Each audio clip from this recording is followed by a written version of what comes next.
Welcome to English Stories for Listening. Don't forget to like and subscribe if you genuinely want to be fluent in English. Rahul was a young man, only 25 years old, but despite his youth, he felt lost and hopeless. His friends had found good jobs, settled into promising careers, and seemed content. But Rahul? He had lost his small job and was now wandering from place to place, looking for a new one. Every day he was filled with disappointment, silently questioning why life felt so unfair to him.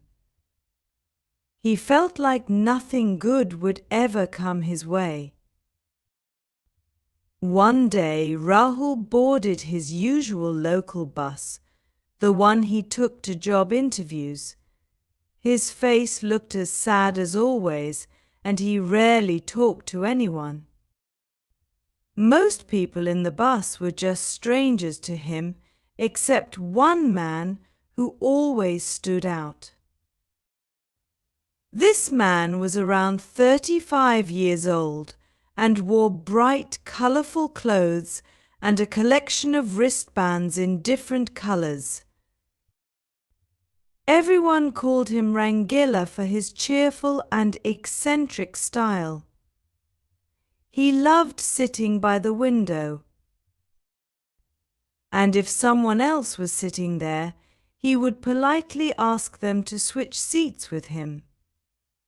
Rahul had noticed this man many times and wondered what kept him so happy. One day, Rangila asked Rahul for the window seat.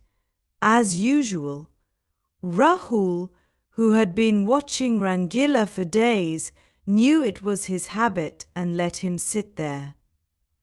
Sitting beside him, Rahul couldn't help but be drawn to Rangila's enthusiasm. Seeing him laugh and smile somehow brought a faint smile to Rahul's face too. Curious, Rahul decided to ask him, "What do you do?" Rangila replied, "Nothing much right now. Just living."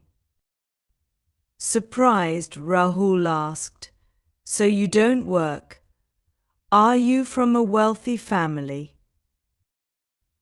Rangila chuckled, "No, my friend. I'm not rich, not in terms of money. In fact, I don't have much of anything left." Rahul was a bit skeptical. He thought Rangila might be hiding something. So he decided to drop the conversation and looked out the window.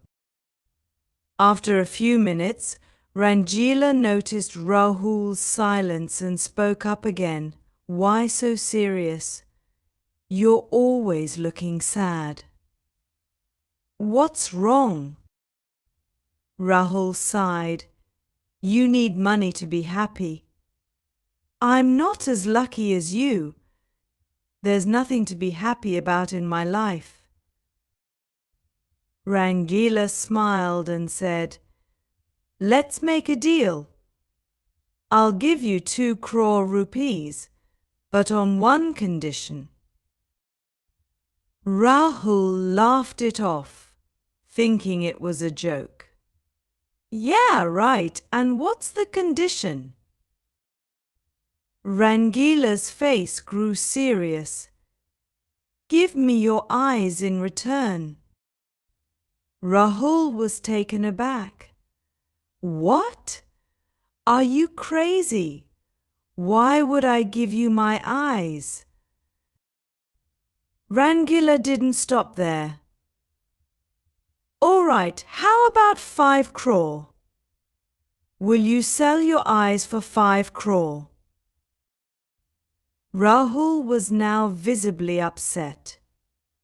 "Enough of this nonsense. I'm not interested in your money if it means giving up my eyes." Rangila smiled gently and said, Exactly. You wouldn't give your eyes away, not for 5 crore, not for any amount. Your eyes are priceless to you, and yet here they are, given to you freely by God. Think about it. If you had lost them, wouldn't you give everything to have them back? You see, God has given you so many priceless gifts, and yet you say you have nothing.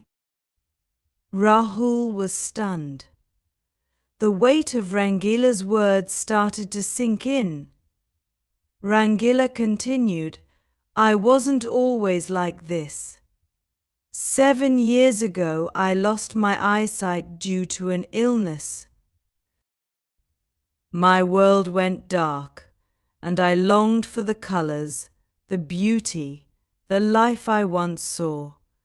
My family did everything they could, and eventually, after many surgeries, I got my sight back.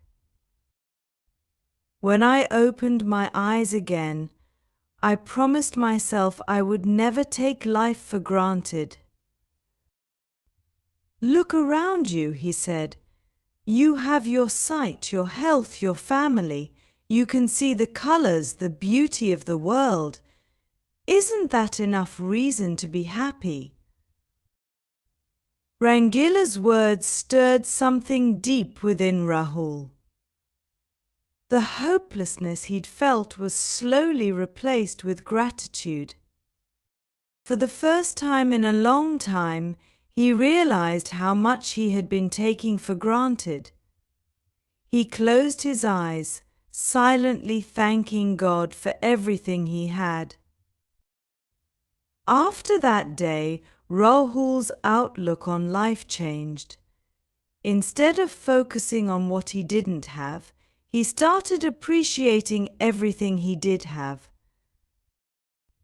He no longer blamed life or fate. Instead, he put his energy into moving forward with gratitude.